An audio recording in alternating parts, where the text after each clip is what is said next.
Hello and welcome to the post-match at the pitch side and talking about this game. It's a total turnaround for South Africa. They used this series as the dress rehearsal for the T20 World Cup 2024 and they have proved and ticked all the checkbox before going to the big marquee event of the years. And South Africa has won this match. Just to confirm you all that they've won this match by 8 wickets and they've won this series 2-1.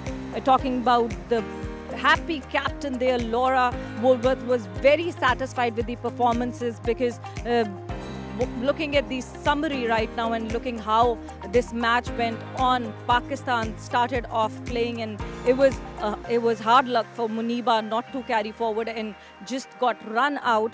And they managed to score 153 runs in reply. South Africa, the performance of Bosch challenging the weather and performing and chipping in like that. Moving on further, the way Derrickson played, and she was playing all around the ground. They won this match by 8 wickets. So, along with me, I have Kainat Imtiaz. Kainat, talking about the performance of South Africa, they have totally ticked all the boxes. Laura was satisfied. They've given chance to almost all of their players, and those players have responded well. Absolutely. Well, this is what opportunities are, and they're taking full advantage of all kind of opportunities. So the new players have all performed well and are all set for the World Cup ahead. And I would say that the benchers as well as Marazine Cap and Kaka were not playing. This team is turning out to be a great side, even when the senior players are benched. Exactly. There was a total mix of senior players and young players in this side. Talking about Emily Dirksen, the way she played, her 44 runs in 23 balls. It set the tone and the partnership that she had with Laura. Before that, Bosch and Laura had that partnership, but Dirksen just carried forward that, and she was there to cross the line for South Africa. And Dirksen, the way she played all over the ground, and especially the way she carried forwarded the intent that Laura and Bosch created was remarkable. And this is what the next players need to do, that to continue with the intent, with the same approach. She did not back down as she was just facing new bowlers, but she continued with the approach, and the way she continued, and the sixes and the fours she has hit was remarkable. And the way Bosch started the inning and she played off, yes, partnership with Laura that she did, that was the tone setting point where South Africa just set that point to chase this target out. And look at South Africa, who could not manage to win the last match and could not chase it down, and now they just took it as a challenge to chase every total that will come their way. Well, they assessed the pitch exceptionally well. The way they've adopted the pitch and adjusted to the pace of the bowler, even though Pakistani bowler was slow and low at times as well. But the way they have adjusted to was amazing, and South Africa actually have showed some character with the top batters, and Laura, being the solid player that she is, continued the way she has been. Definitely, Laura has been the pillar for her team, the captain innings that we always say, leading from the front. But the biggest positive for South Africa here would be that they played without their two main players here. Their last two games were without Marazine Cup and Kaka, and even then they managed to win this series. This is what making players is, and before going to the World Cup, they wanted to try each and every player and give game time to every player, and this is what team is all about, making all the combinations. And of course, going to the World Cup, they will be back in the team, but again, they all have had a good share of their time on the field, and this will be easier for them to go forward to the World Cup. And especially looking at the group that South Africa is in the World Cup, it's pretty easy group in comparison to where Pakistan would be playing, and Pakistan would be facing Australia, India, New Zealand and Sri Lanka. In contrary, there's England that would be the biggest challenge for South Africa. Other than that, there's West Indies,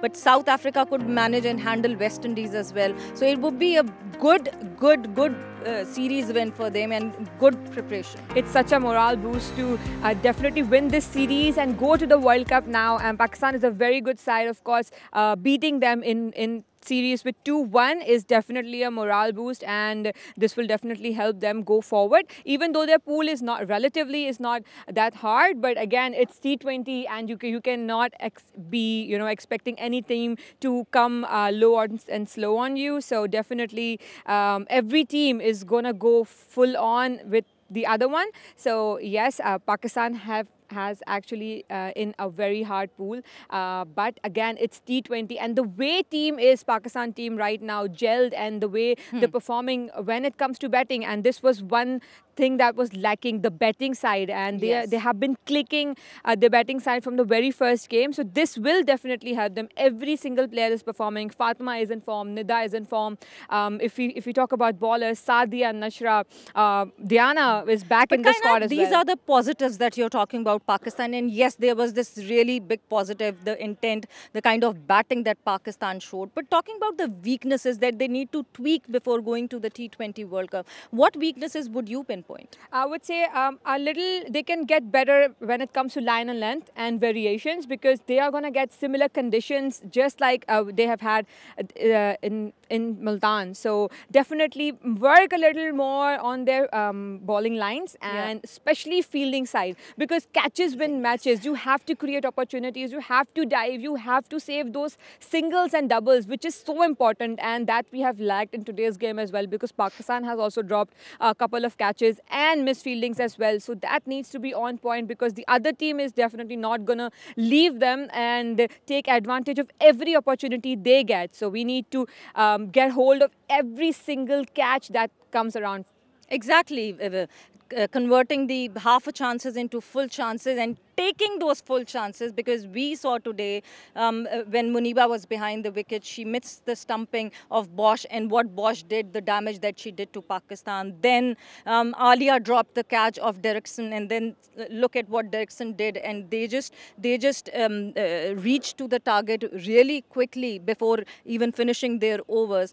But the positive, the biggest positive that we were talking about, the batting intent, the way Muniba started off, the way Muniba is playing. And then on the contrary, there's Muniba, and in the bowling, you'd say Sadia is becoming the power play specialist over the period of time. Absolutely. Well, Sadia has been performing exceptionally well, not in the series only, but in few series back as well, and this is the focus that we need before going to the World Cup. Even though Pakistan has lost this series, but the series have had a lot of positives, and Sadia is one of them. That confidence that she has, 6 wickets in her bag before going to the World Cup, before the warm-up games as well. So this will help her. Even Nashra, and I would say that Nida Dar is in form as well. She started nipping the ball, she started giving air to the ball. This will all help them go forward. So in the T20 World Cup, Pakistan would be playing one of their game versus Sri Lanka in Sharjah, and then all 3 games in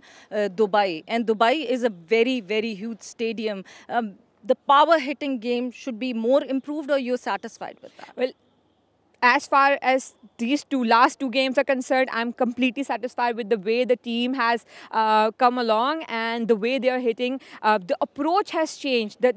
Maybe it's because of the new captain. The approach has changed, and the way Fatima is performing as well. She is taking the team with her, and she's inspiring everybody to hit, and she's showing that this can be done. So I think so far they are on point and spot on with what they have to do. Do you think one thing that they need to work on is that in the later of the innings, in the last overs, in the last 5 overs, they've been leaking a lot of runs. We have seen in this series that South Africa has managed to score 70 in the last few overs. They've managed to score 40 in the 15th, 16th, 17th over in this match today. Do you think that is one point of concern for them? Yes, absolutely. I was going to talk about this because this is so important to, get... If you have the grip on the game, don't let it go. This is what Pakistan is doing in last 4 to 5 overs. They're just letting it go. Maybe because 1 or 2 bowlers are not exactly bowling on the right angles and right line and lengths during those overs. But maybe what they can do right now is just focus on bowling stump to stump and the variations, because on these kind of pitches, you will need different kind of variations. And they're definitely going to get similar pitches and conditions, low, slow, slow, and at times it can nip, but again, mostly it's going to be low and slow in Sharjah and Dubai, especially in Dubai, because same humidity and everything. So I think Pakistan has a chance, and they should really focus on bowling on to stumps more. Should we expect some surprises in the World T20? Absolutely. It's T20. It's unexpected game, and with the Pakistan side that we are seeing at the moment, we can definitely expect some upsets, some big upsets. Big upsets. Looking forward for those big upsets. Thank you, Kainat. Thanks a lot. And what a brilliant performance by both these sides. It was a well-matched series. South Africa starting off, winning the first T20 international.